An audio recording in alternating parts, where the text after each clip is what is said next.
What is up, guys? Today we're going to be replying to some comments on this "Is slavery really in the Bible?" video. I recommend you go watch it, but in that video I did not shout out some details. I did not specify super much, but anyways, that video was pretty summed up, but I did not show a lot of detail. And because of that, some comments were made on that video talking about, oh, what about this? What about this? Well, I'm about to explain that, and I'm about to react to some comments. I might just do one, I might just do two, I might just do three this video, I don't know. But we'll see as we go along the comments. We'll see how long they are, how long it takes to make. I don't want to make a video that's over like 10 minutes again, because I used to do that. Let's go ahead, let's do it. I'm about to sum up, I'm going to break apart, I'm about to just explain. And I told you I was going to make a video on this, and I want to hope that you just watch the whole video. So let's do this. Enough talking about what I'm gonna do. Let's start doing it. This was left by Siege Cannon, or I don't know how to pronounce that, but your channel is in the bio. He says, you mentioned slavery isn't bad because it's like a job.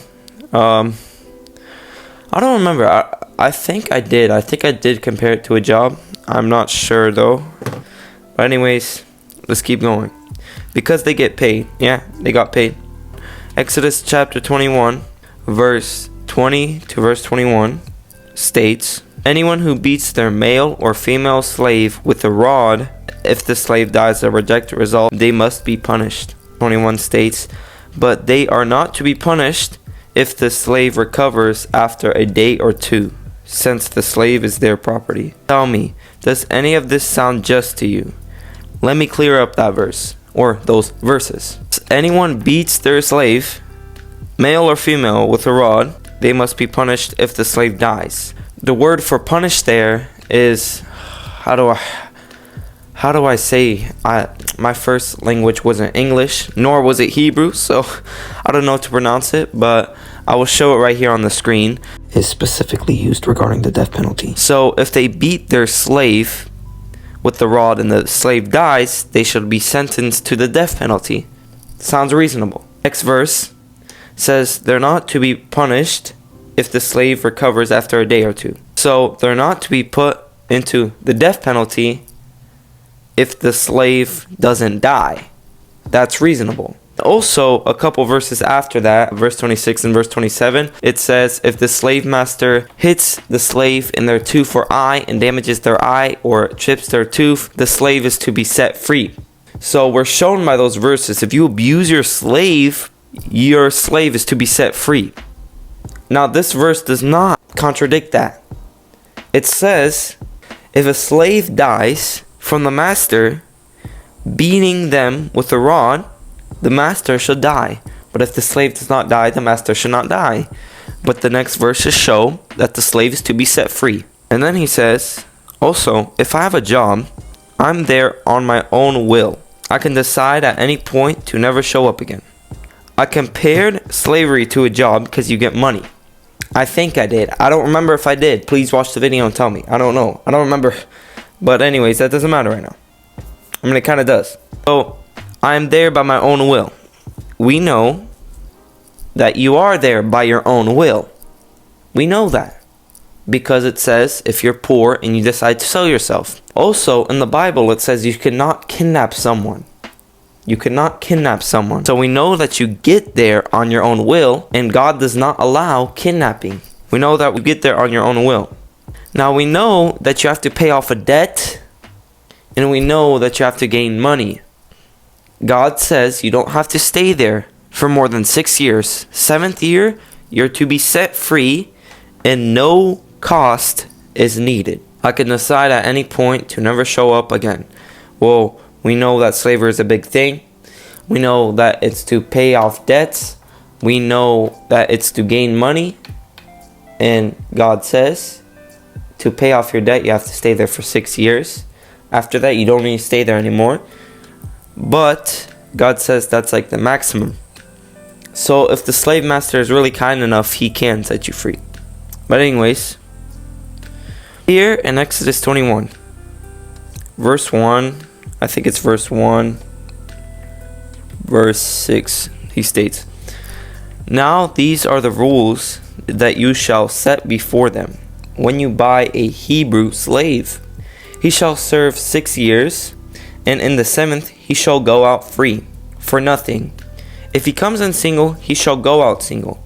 If he comes in married, then his wife shall go out with him. Okay, seems pretty reasonable. It's not like modern slavery. It's pretty fair for now.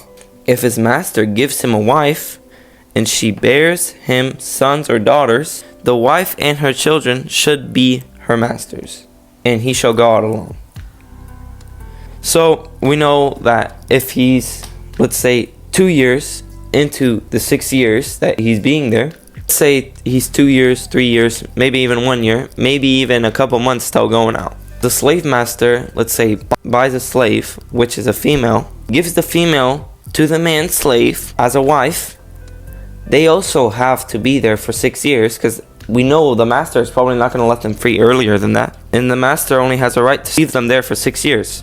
So it's not just they can leave earlier just because the man is leaving.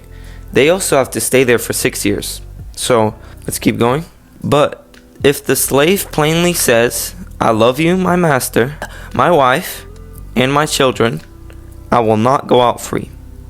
So if he loves his wife over there that much that he's not going to wait for her, and his children, and he loves his master, then we see he doesn't want to go out free. Then his master shall bring him to God, and he shall bring him to the door and the doorpost, and the master shall bear his ear through with an O,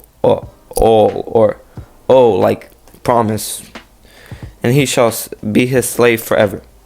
And then he says about this passage, to put the above passage plainly first, this only applies to Hebrews. Okay, God is comparing it to a Hebrew because he's showing it to Hebrews. Okay guys, I just want to say this is not the only reason. And sorry for my voice right now, I'm kind of sick of editing this, but this is not the only reason. One of the other reasons is because Hebrews were one of the worst treated slaves, if not the worst treated slaves. At one point, even the Pharaoh ordered all the Hebrew slaves' infant sons to be killed in Exodus chapter 1. And I'm so sorry for my voice, but just wanted to add more explanation. And this does make sense to conclude it only applies to Hebrews. But in your same comment, if you go down here, you talk about how people are torturing Mexicans on the southern border in spite of Deuteronomy chapter 10 verse 19. And you are to love those who are foreigners, for you yourselves were foreigners in Egypt. There's a lot of more verses about this that conclude equality among the foreigners. You shall treat the foreigners like your own, because you were foreigners in Egypt. You shall treat others like yourself. There's a lot of verses that show that you should have equality among the foreigners. So God is obviously saying, when you buy a Hebrew slave, because he's talking to the Hebrews, you should treat them like this, but you should also have equality among the other foreigners, and only males at that. Well, it was shown the example with a male, but it does not mean only males. That's crazy to say. But if I was enslaved and had kids with another slave, I know where this is going. After the 7 years, after the 6 years on the 7th year, I have to make a choice. Do I abandon my wife and kids forever? Or do I stay with them at the expense of being enslaved for the rest of my life? Well, I got over this earlier, that they also have to be there for 6 years, because we know the master needs them for work, or at least wants them. So I would rather wait for them 6 years instead of being a slave for the rest of my life. But anyway, I mean, much respect to this man. He's actually putting in effort. Another, though, experiment. Would you allow me to own you in a way that you are advocating for?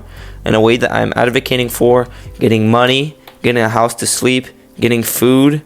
I'm only there for 6 years. My debt is paid off. If I'm in debt, if I'm poor, if I don't have a house, if I don't have food, yes, very much indeed, I will need that.